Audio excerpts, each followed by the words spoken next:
Welcome, my friends. Have you ever had something to say and felt that hesitation and then went silent? Have you ever stumbled through a conversation and later to think, oh, that's what I should have said? Do you ever feel like there are times when your message gets completely lost in translation? Well, my friend, you are not alone. Get ready to level up your communication. I'm Kathy Riley, your host and communications expert with over 25 years in litigation and 15 as an entrepreneur dealing with leaders and teams and organizations. Our goal here is to share tools, systems, techniques guaranteed to shift the way you connect with others.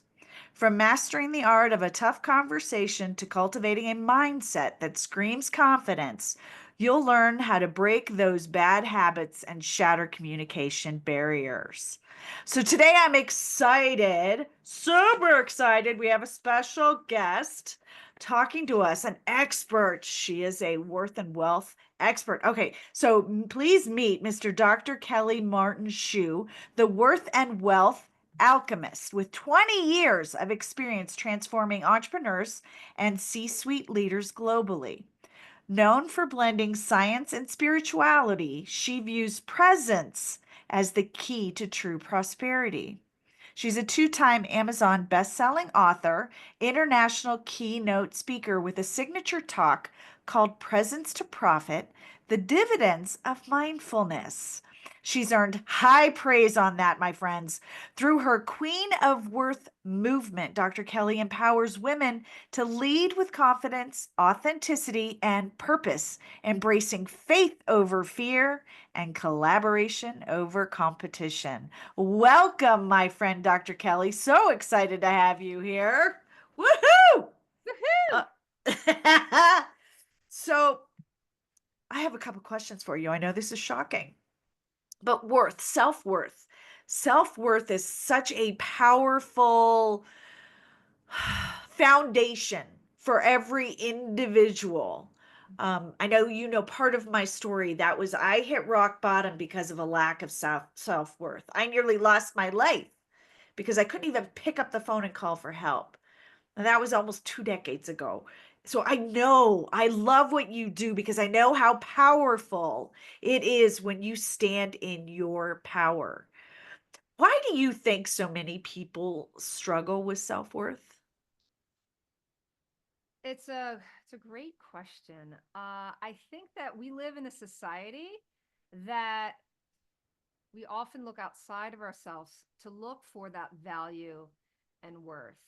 And so, unfortunately, when that happens over a long period of time, we lose track of what's on the inside, right? So I think that we live in a society that's very externally driven, whether it's like the more money, the more power, the more connections, everything's more, more, more, more, more.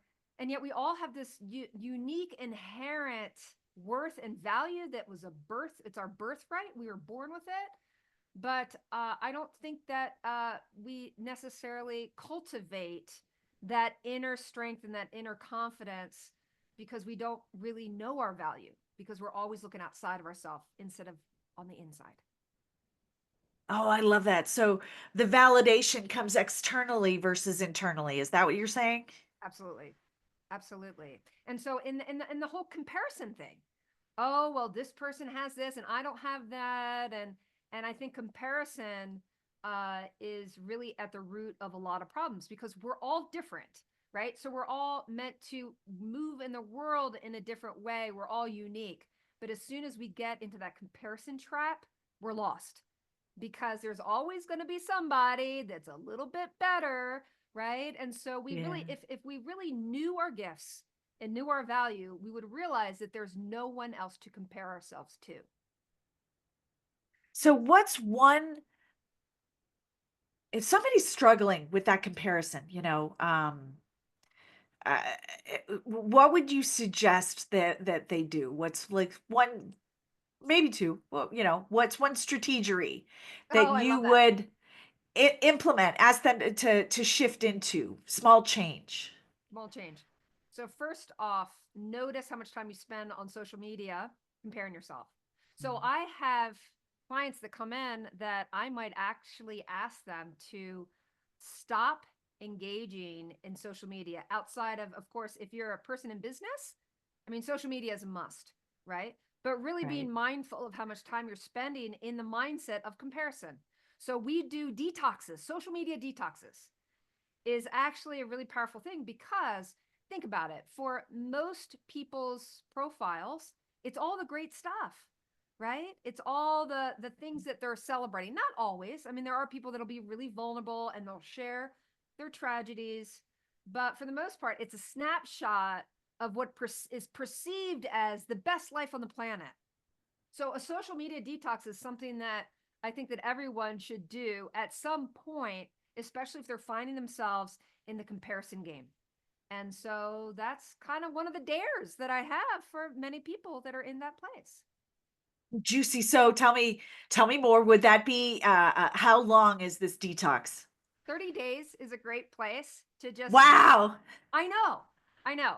And as I said, caveat for those in business, I understand the business needs to keep rolling, but you can be mindful of where is my mind in this moment of posting and just pull back a little bit. And that in and of itself, you'll realize, even from a time management tool, you'll start to realize how much time is spent online where you time just goes away and you leave feeling worse off than when you jumped on. Like that's another telltale sign you're in the comparison game. Oh, yeah, comparison is the thief of joy, right? It is. Ah, oh, so good, so good. 30. Okay. So I may have to take you up on that. Because I've noticed that I think, just during the holidays, we're approaching the holiday season, so many people are posting all of these wonderful things. Um, and I just go down a rabbit hole. I'm It's sure I'm so not alone. easy. Yeah, I do too. The other thing that's really fun is as you said, I mean, we're winding down 2024. I can't believe it, right? Uh, And what I did on the plane ride home from Thanksgiving, I got to go visit my family for Thanksgiving, nice. and we had a wonderful time. My aunt got married, so it was lots of celebration. And on the ride home, I took some time and reflection of like, what was 2024 about? Now, what's fascinating is when you take pictures, you generally are taking pictures of positive things, yes? Right? And Yeah. so when you can actually look through what has happened, what was going on January a year ago, March a year ago, it actually is a highlight reel of the positive Oh. things. And so it's almost like a reverse detox. Like instead of doing that with other people, do it for yourself. Go back and re celebrate and relive those moments that were magical. I love that idea. So good. So good. What a fantastic tip. So, part of communication and self worth has to do with the words that we tell ourselves. What I lovingly call, and it can be the itty bitty shitty committee, our stinking thinking. Mm-hmm.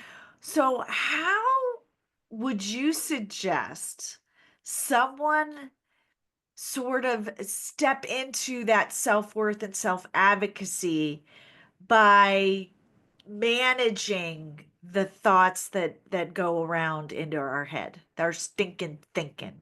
Mm-hmm. You've got to catch yourself doing it because a lot of it's unconscious.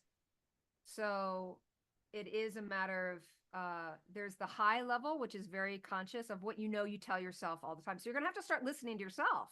Like what words come out of your mouth? Like, you're so stupid, right? Or I can't believe, whatever the words are, right? So even be mindful of the words that you're using and just stop and listen and think, would you want to tell your child that? Would you tell your best friend that? So I think there's certain thoughts that are external and spoken, and to catch yourself and take a moment to pause and think, okay, was that kind? Was that loving? And most likely it's not. And what could you say that would be the medicine for that? So if, you're so stupid, right? You do something, you make a mistake. And so let's work with that one because that might be something that someone's saying. And maybe that comes from an upbringing of bullying or of um, of just being really hard on yourself. So you adopted this mantra of I'm so stupid, I'm so stupid, right? So you Yeah. got to catch yourself first, and then pause and take a deep breath, and then come up with maybe 5 things that are truthfully the opposite of that. Well, no, I'm not so stupid. I'm actually pretty bright. I have a master's degree. I whatever, like counteract it with the positive. But I think the first thing is to notice what are you saying out loud, and you want to catch those things first. So powerful. So is there a secret to catching yourself? Is there a secret to catching yourself? It really is mindfulness. I mean, I'm all about mindfulness and presence, and that presence starts with yourself, right? So you are an expert in communication, and within communication, we need to know what's going on in our own bodies and in our own mindset, and what are we present to? Because we can't be present with another until we're really present with ourselves. So a great deep breath and pausing. And so when we pause, we're able to determine what's going on the inside, both internally, like how does it feel to be me in this moment? And then what are my thoughts in this moment? And take a deep breath. And then it's like a reset. And then in that reset, we can change directions. So, for example, let's say you and I are in a deep conversation. And maybe in the moment I'm thinking, because you're so awesome and you're telling me all these really cool things. And I'm thinking, oh my gosh, what's the next thing I'm going to say that's really cool? People do this, yes? Yes. And then they're not really present with you and your brilliance. So just taking a moment to just stop and take a deep breath and just trust. And it's not so easy to do. But man, when you do it, so much opens up in deep, deep communication abilities by just pausing. And actually listening, Listening. right? Imagine. Listening, Yeah. listening and processing information. Um, I think there's so many studies out there that talk about how we listen to respond. We don't listen to hear and process. Mm-hmm. And when we're able to shift that, you really create that connection. You build that relationship, that rapport. Huge, right? In business, but also in just personal relationships. What's that? How do we stop from talking? Do you have any thoughts and suggestions on that? We just stop, right? Imagine that. We're a society that probably talks too much. Although we do have people that would say, no, that's not me. I'm an introvert and I don't talk a whole lot, right? We encourage you to talk more, right? Fill up the space. I mean, um, yeah, Kathy and I are more extroverts, you might notice, and we like to talk. And so this idea of like that presence, what I notice about presence, first of all, there can be that uncomfortable pause. Lean in, lean in. And notice where you're just trying to fill in with sound. And I think one of the most beautiful things is to be with a person in a moment and just take that moment and not have to say anything. I'll give you a great example. So as I said, I was just home for Thanksgiving, and Thanksgiving morning, my mom was a stress case with all the things to do, and how is she going to make this Thanksgiving dinner and prep for my aunt's wedding, which is on Saturday, and she's in that fury and all of the angst. And so so my sister's like, what can we do with mom, right? I don't know. There's all this. The to do list is longer than what could be done. So I called everybody up in my mom's room, and I was like, you know what? Let's just take a moment and think about how do we want to feel at the end of this Thanksgiving day, and let's just pause.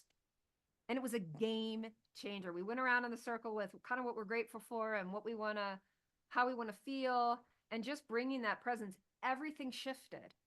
She was able to be more present with like what's most important. It's not about having. She didn't make a pie this year. She didn't make the pie and the cake. I was like, what? How can we simplify? Right? Because it was really about the family coming together, not about all the checklists being done. So again, coming back to presence and communication, just pause. Oh, so good. But it's not easy. Yeah, it's not easy. It's not easy. And it's an art form. When you say, communication really is an art form. And it's a lost art for a lot of people, especially with this disruption of technology. Yeah. Yeah, we're so busy saying the screen and flipping through things that we're not actually communicating. Yeah. Oh, so good. So good. Okay, so um dealing with family, because you've got a good sized family. How big's your family? Well, most of my For family lives back east from Delaware, so we uh-huh. have, aunts and uncles and cousins, and yeah, so everyone descends like the handful of us that live, like we live in Colorado, but yeah, we've got a nice extended family. Yeah. And any conflicts that get brought up, during family gatherings? I think we roll pretty well. I mean, like any Good. family, there's always things, but not, I will say, my family works really well together, like in general. But I know that there are families that is not the case, and so there can be a lot of trepidation and anxiety stepping into the holidays, right? Because old dynamics get triggered, Yeah. and yeah, I think communication and presence become even more important during the holidays So than ever. what's a way, yeah, so share a strategery to stay so you guys, you're an expert in what you do, which is why your family's probably as healthy as they are, right? So what would you suggest to our listeners if there's somebody that they just like, oh, I'm just going to see the family. Oh, it's going to be rough, right? Because so and so is going to start stirring the pot or something's going to happen, Yep. right? Is there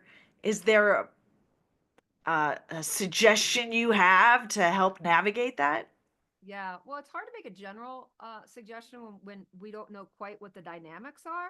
Right. But one thing that I would say is, again, coming back to that presence, like, how do you want to feel in the presence of this person? How do you Yeah. want to feel? And so let's say the feeling is, I want to feel peaceful because they highly agitate me. So let's say, so make the target a feeling target as opposed to like the outcome of exactly what needs to happen. And then when you can identify that feeling place, like let's say it's peace, then what would you need to believe about this person, or what kind of expectations? Like you start to understand like what would need to happen for you to feel peaceful. So sometimes you have to lower the bar because it's not going to be perfect, right? And so if you're expecting this Yeah. person to show up perfectly, and you know the patterns, right? And so you're setting yourself up for the pattern yet again and yet again and yet again. You can't expect the other person to change. So who needs to change? You. And so it really is okay. If you want to feel peaceful, how might you set that up? How could you bring more compassion? And one thing I will say is I also think healthy boundaries also need to be spoken, and that's a self-worth thing. Like feeling worthy, if it's someone that, let's say that it is maybe emotionally abusive, like you don't need to walk into an emotionally or aggressive scenario. So I talk to my clients about like, what do healthy boundaries look like, and what does no look like? Like, no, you can't speak to me that way, right? I'm gonna leave. I'm gonna leave if you continue to speak to me that way. So again, it's hard as a blanket question, but I think as it relates to self-worth, I think boundaries are really important, and taking personal responsibility of what are you gonna do differently. Because if you walk in the same way you always walk in, the chances of things happening the way they always happen are quite clear. I mean, the path is set.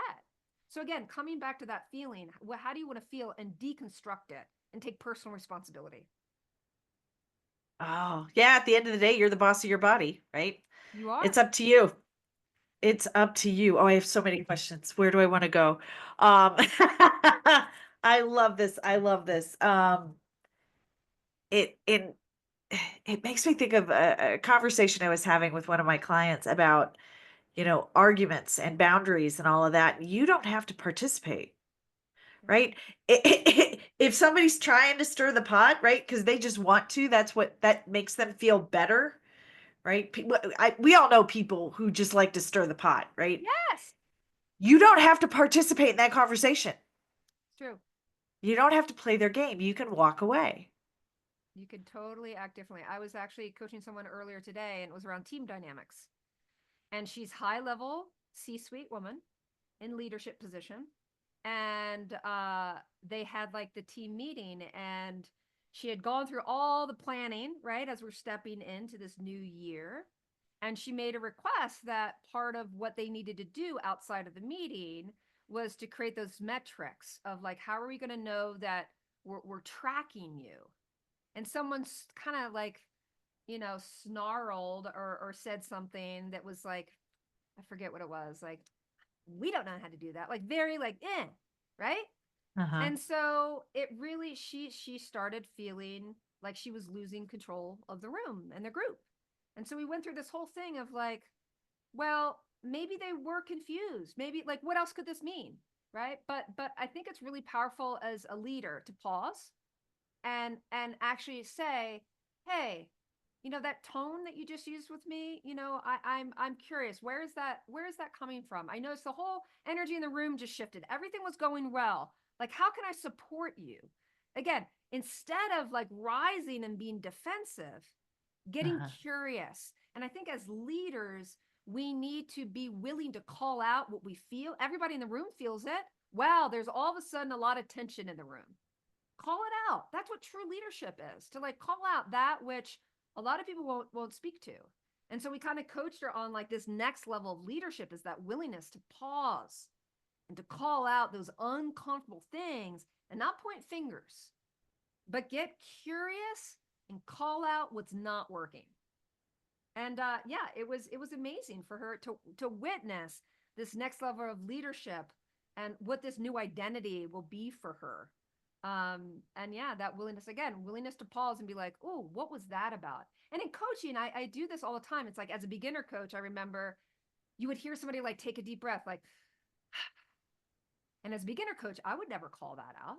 But now, if someone takes a breath like that, I'll be like, oh, wow, what was that about? I just heard you take a deep breath. Like the willingness to call that out um, is next level leadership. Whether you're leading yourself or leading another, is like getting curious. And so someone might say, "Wow, I'm really stressed out," or maybe it was a money conversation. Oh, now we're talking about money. I'm really strapped. Like it could be a number of different things, but it's all about how do we respond to the stimulus, and are we willing to be curious? Oh, that's so good. So good. And then what I often coach to, and especially in corporations, is talking about asking those clarifying questions. And Yes. when you start it with "I'm curious," you deflate the situation because it's not you, right? It's just it's out of curiosity.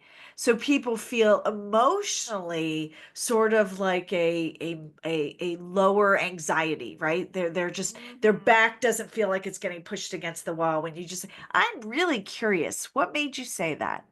I'm Yeah. curious what's really going on there." There was just something was going on. "I'm Exactly. curious. Why do you want to know?" That one I use with the family all the time. "I'm curious. Why do you want to know? I could tell you, but then I'd have to kill you." Yeah, exactly. Exactly. I will not give you the pumpkin pie recipe, okay? It's mine, baby. It's mine. Yeah, so I that love it. leading with that curiosity is huge, and that does, like, circling back to the self-worth and the worthiness. It's really easy to assume that someone like making those personal assumptions. Oh, it's about me. But what if it's not? I mean, Yeah. there are a lot of people that'll say, I'm really sensitive. Okay, well, sensitivity is actually a superpower. So how can we marry sensitivity with curiosity? So there's nothing wrong about being sensitive. I'm sensitive. But Yeah. it's like that next level is being sensitive and then being curious about, well, what does the sensitivity mean? Because the comment you just made, was that, directed at me? I'm curious. Like, what do you mean by that? I mean, it's a game changer when you engage the brain and the reframe of like, yeah, how we feel and feeling worthy and speaking our truth. Oh, so good. So good. I'm just so excited you're here today. So you talk and coach about mindfulness and presence. Mm-hmm. Talk to me a little bit about what that looks like, meaning what is it about mindfulness and presence that impacts our self-worth? Yeah. So it starts with, as I said, presence. There's two places where we're present. We're either present outside of ourselves. So like right now, I can be present to you looking at me and kind of like reading your body language. So there's that, like, what's going on the outside that's coming in. And most people are putting so much energy of what are they thinking? They're trying to do mind reading and they can't necessarily read it. So it's anyway, it's that external presence. And if that is coming through the lens of I'm not enough, I'm not good enough, she's going to think I'm a fool. There's like I'll start to look for, oh, did she look at me funny? Oh man, did I say something that they're not going to like on this podcast? Right? So we have that extra, like, what are you focusing on the outside presence? And then what are you focusing on the inside presence? Because that's the lens through what you're responding to. You use the word response, responding to from that external stimulus. So, how does this all relate to profits and mindfulness? And so, I always encourage people to look inward first, because that's what we do have control over. Like, how does are my hands sweaty? Like, what's going on in my body? And let's bring this to like a business conversation. Let's like bottom line bring this to business. So let's say that you are having a sales conversation, right? And we make that pivot. Maybe there's been fantastic communication, there's been fantastic rapport, and now it comes to the sale, which if you're in a conversation, you know they know it's a sales conversation, you know it's a sales conversation. It's not like, oh, and I'm going to throw in the sale here. Like, you've established that rapport.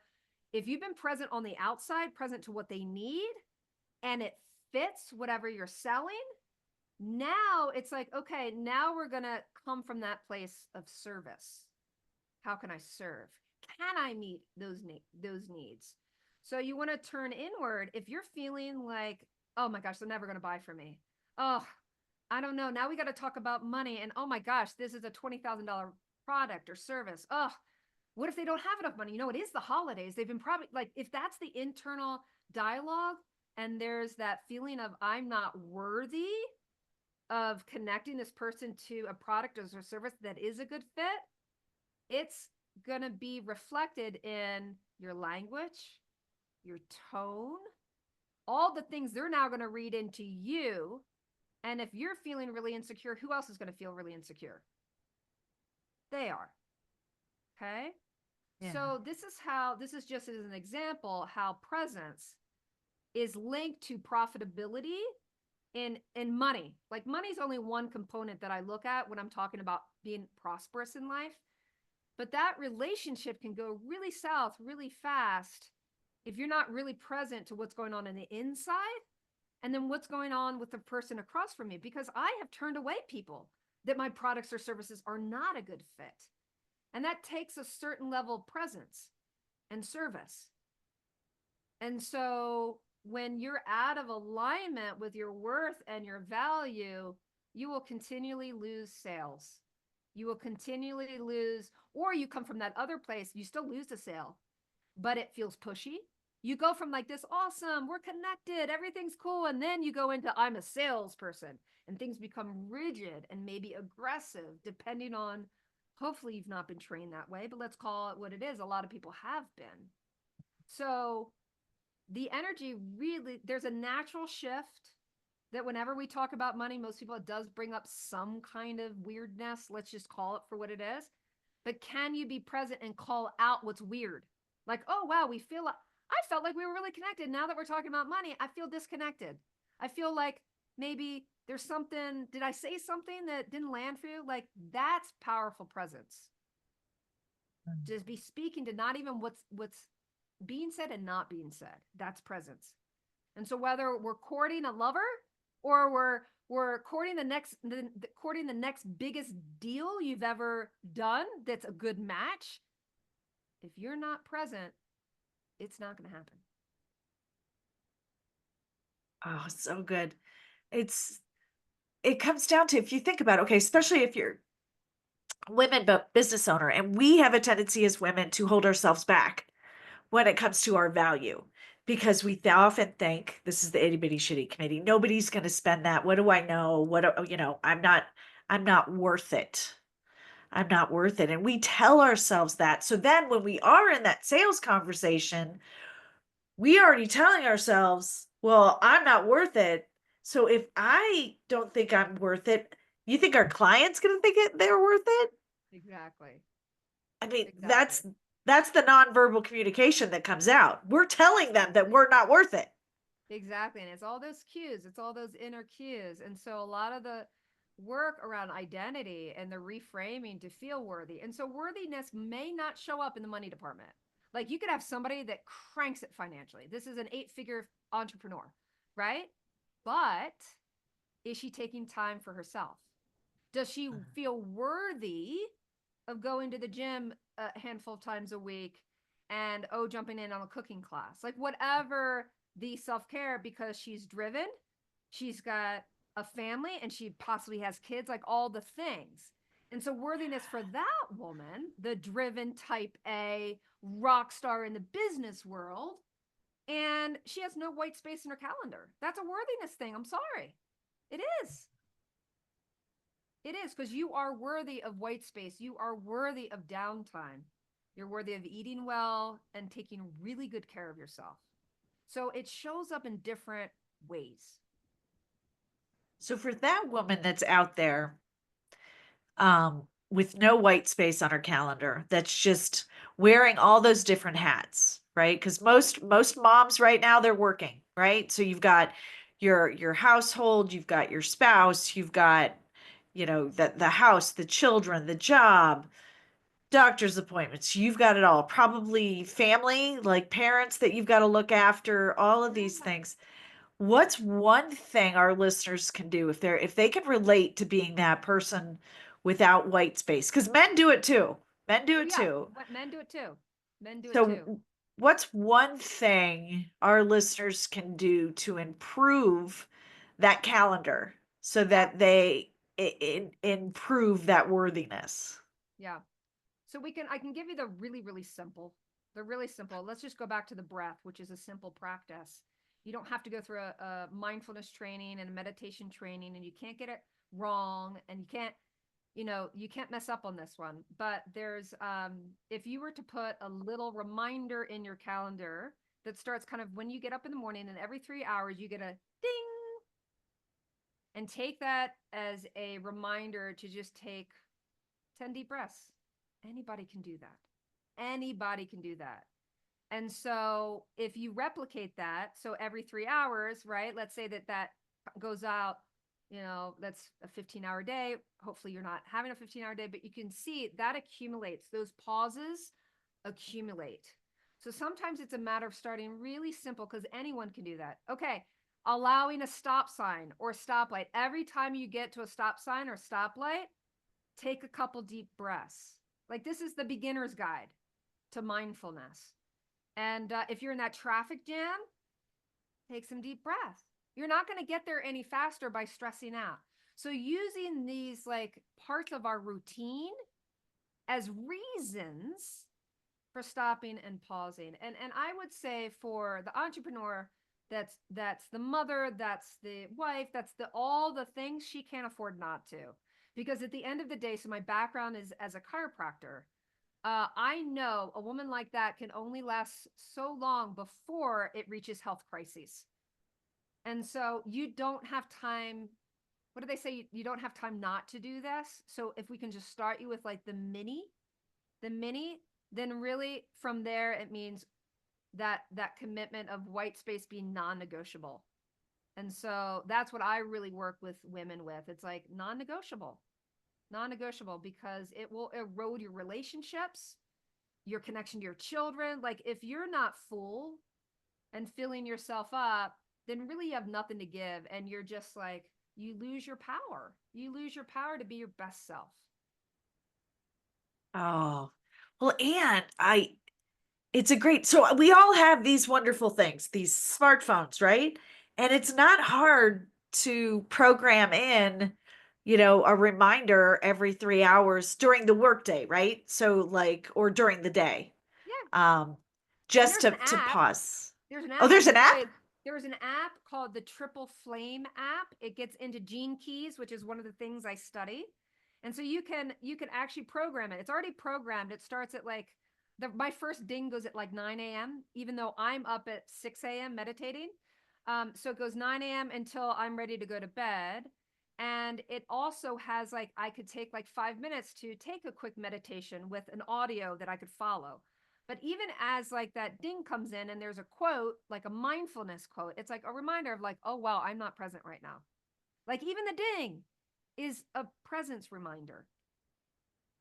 And that's what, yeah, that's where I was going with this. Is like when you hit the ding, right? So it forces you, okay, I'm going to take a breath, but then you become fully present. You if you're breathing, you're now getting in tune with your body, right? You're Absolutely. as you're like, okay, that's my lungs, breath in and out. Then you start thinking about you're going to start thinking about, what am I thinking about, right? Exactly. What's going, where am I at? You're going to pause and do all of that, and then step into being just aware, that awareness. Absolutely. Absolutely. And we've gotten to the point where I think that our unit of value in America, our unit of value has been linked to productivity.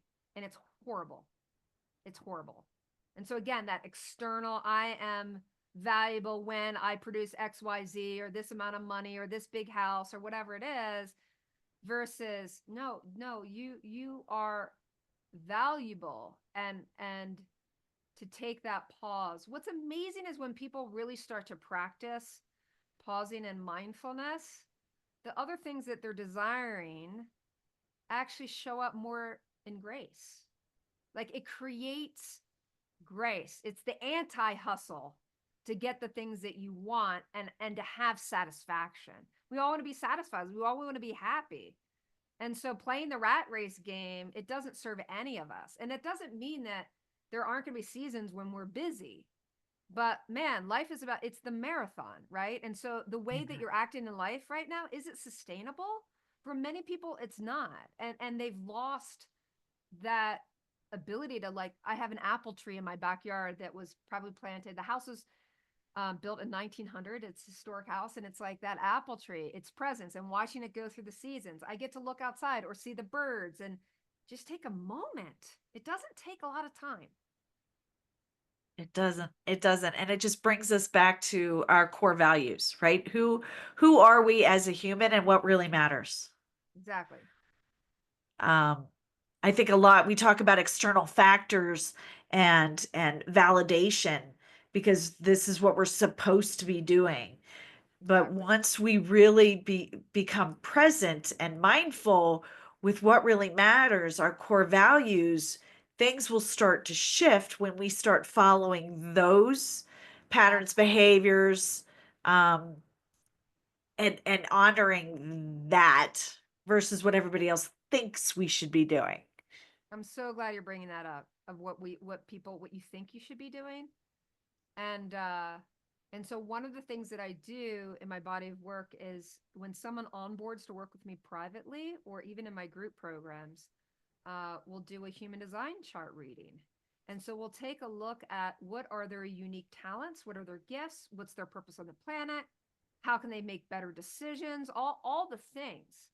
And one of the things that people learn is, oh wow, all the what we call the conditioning field, which is parents and friends and churches and teachers and all of the system that's from the outside that tells you who you are and what you're meant to do and all the shoulds. Well, think about that. A lifetime of accumulation of all that, it's a lot of all of what you're not, versus what would life look like if you deeply honored, like you said, your values and what's Uh-huh. important to you. And then also, how are you uniquely designed to be prosperous, to be Yeah. happy, to feel fulfilled? It's kind of a letting go of all the things you're not. And I think we saw that a lot during the pandemic. There are people that went down and down hard, and then there are people that rose. And we look at how many people moved during the pandemic and made major shifts in their life. Some people started exercising and they had to let that go. You know, for the every person that started exercising and getting really healthy, there's the other person that's like eating the Ben and Jerry's, right? Same stimulus though, right? Yeah, yeah, And yeah. so it's like I think that that pause, while it was really hard for humanity, there are people that realigned with their values. And from that, what a gift. I to me it was a gift, because I'm an introvert. I act like an extrovert. I've been trained to show up like an extrovert, but I'm truly an introvert. So for me to say, okay, You can't leave your house. I'm like, okay. You're like, I got it. I'm like, wait, people want to Zoom now? Yay! But Yeah. I years ago, I looked at core values and I really dug deep on what it, and I think this was before human design was a thing, right? So Yeah. I went through this whole process of identifying core values. And in my first business, um, I hit a plateau. Like I could not get over this hump. And I couldn't figure out why. And then once I identified my core value, my family is one of my core values, right? Spending time with my Me family, too. being there present, right? And all they drive you nuts, but God bless it, I love them, right?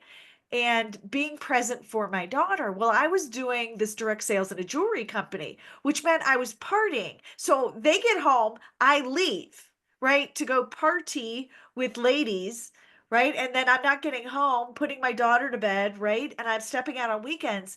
And my family time has gone to nothing. And then I Mm, wonder why my business is not thriving. Like I'm doing all wow. the things I'm supposed to do. And it was a huge aha for me. Yep. That I'm like, so when, and I believe the good Lord, I believe in God, whether you believe in karma, energy, whatever it is, he ended up shutting that business down, which forced me to go into what I kind of wanted to do anyway. And I was kind of, Yeah. because I was speaking and I was doing all this other stuff. So I believe once you are in alignment with your core values and who you are truly meant to be, you thrive. Now, it's not that it's easy, right? You're not going to go skyrocket, um, Right. but things become easier.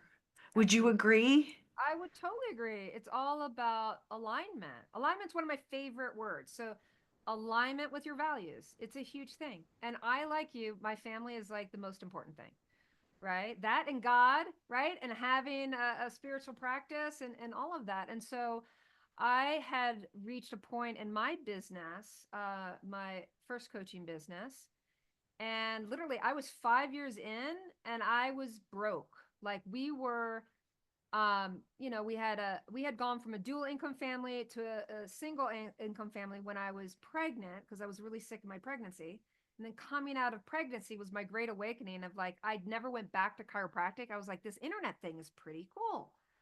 So I launched an online coaching and business and had an Amazon bestseller, and I had the community, and on the outside I had the headshots and the website and the coaching and all the things. 5 years in, it looked like I was successful. But let me tell you, Dr. Kelly was not successful financially. I was bleeding money. I was bleeding money. And my turnaround around my own self worth as it related to money was my coach had said, knowing that I was getting ready to go back to chiropractic, which I loved. I love that profession. But I couldn't sustain this income of like, I was bringing in about $50,000 a year, but more money was going out than was coming in. So she said, well, I dare you to double your rates. And talking about that internal presence, I felt nauseous. My hands began to sweat. My voice was quivering. I was like, double my rates? Who's going to pay that? That's crazy. And she said, well, what's the worst that can happen? Again, getting curious. I said, well, I guess nobody signs up and I'm exactly where I am right now, right? Like having challenges around the financial piece. And she says, great. She goes, I know you're a woman who loves a good dare. She said, I dare you to double your rate. And that was the year I took a 50K a year business and transformed it into a 150K a year business. And it was that internal journey. It was that for me, it was my relationship to around money and my value. And I had to create that 6-figure plus CEO of my dreams. And so it was the worthiness around money. It was also at that same time, I was like, I'm going to go do a tough mutter. So I reclaimed my inner athlete. Like I had kind of let that slide, right? And at that point in time, if I'd tried to go running, my back would hurt, my knees were hurt, right? So I'm like, yeah, I'm going to do that tough mutter half marathon length, like do that and go in the mud and do the whole thing. So it really is, when we're talking about business and next leveling, next level, it's your values, making sure you're in alignment. It's doing something that you love. It's that internal game of, do you feel worth it? Like that next level, like all of that and getting everything to alignment. So that was my fast kind of roundabout acknowledging values are huge. And if in my mind, if I thought that next level looked like it was going to take time away from my family, it wouldn't have worked. It wouldn't have worked. Yeah. Oh, so good. Well, you walk the walk, right? Yeah. You don't just talk it, you walk the walk. You walk the walk. Gotta walk it. Oh, love it. Okay, so I have some questions that I'm going to ask you real quick Okay. as we're winding down, just so our audience gets to know you a little bit. Okay. So are you morning or night person? Now morning. Now morning? Historically, I was more of a night person, and then once I became a mother, it flipped. It flipped the switch, and now I'm up at like 6 a.m. and I'm exhausted at the end of the day. So morning. Nice. Okay. Salty or sweet? Sweet. Sweet. Okay. So dinner out or at home? Oh, that depends. I love to cook and I love having dinner at home, but there's nothing like going out for some fine food. So can I say both? Because it's an Yes, abundant absolutely. universe. Yes. Yes. So if you wanted something yummy, would you eat it or drink it? Eat it. Eat it. Um, beach or mountains? Mountains. I live in Colorado. I love the mountains, but I miss my beach time. I used to windsurf and was a sailing instructor. So again, that's kind of like both. But I choose to live in the Rocky Mountains, so I guess it's mountains. Yeah. See, and I love the beach, but I love the mountains because I live here. But Yep. if I could choose, it would be beach. Um, so would you watch a movie or like a series? A movie. A movie? Okay, and last, so when it comes to reading books, is it paper or Kindle? I love a paperback, actually a hardback. I love a hardback Ooh, where you like, yes, and I don't do and it. it open, yeah. Yes, I love like the feeling of that. In fact, there's a great book, The Women by Kristen Hanna that I'm reading right now. I'm about halfway in. It's a beautiful novel, and normally I'm a self-help spirituality kind of junkie, but this is like a really good novel, and it's hardback, and I love it. Oh, nice. Yeah, I love it. Um, I understand you have a free gift for our audience today. Tell us a little bit about that. I And will. tell us how they can stay in touch with you because everybody's going to want to connect with you and I love stalkers is what I say. So they're going to Oh, start stalking you. we're gonna start. Friendly stalkers. Okay. All right. Sounds good. So the gift that we have, it's a brand new one. So your audience is the first one to hear about it. Woo! And so for those of you who are thinking, oh man, this pause thing is maybe that would be good for me. It is a training on my time bending meditation.